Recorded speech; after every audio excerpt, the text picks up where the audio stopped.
আজ আমি বানাবো নলেন গুড়ের মশলা দুধ চা।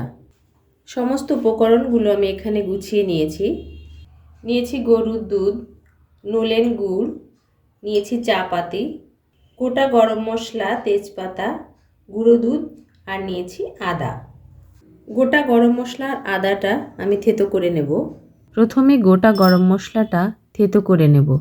কিছুক্ষণ গোটা গরম মশলাটা থেতো করে নিয়েছি। এবার আদাটা দিয়ে দিলাম। গরম মশলার সাথে আদাটাও থেতো করে নিচ্ছি। আদা গরম মশলা থেতো করে একটা সাইডে রেখে দেব। চায়ের পাত্রের মধ্যে এবার দুধটা দিয়ে দিলাম। অল্প জল দিয়ে দেব।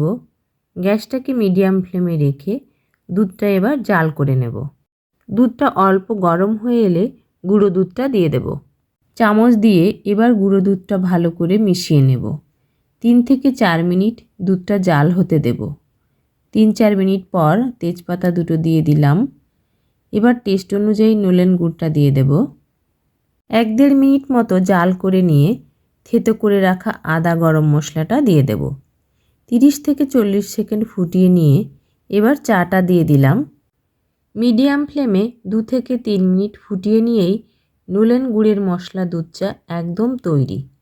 চিনি দিয়ে চায়ের থেকে একদম ভিন্ন স্বাদের চাটা এবার শীতে অবশ্যই একবার হলেও বাড়িতে আপনারা তৈরি করবেন। আমার পরিবারের 4 জনের জন্য চাটা তৈরি করেছিলাম।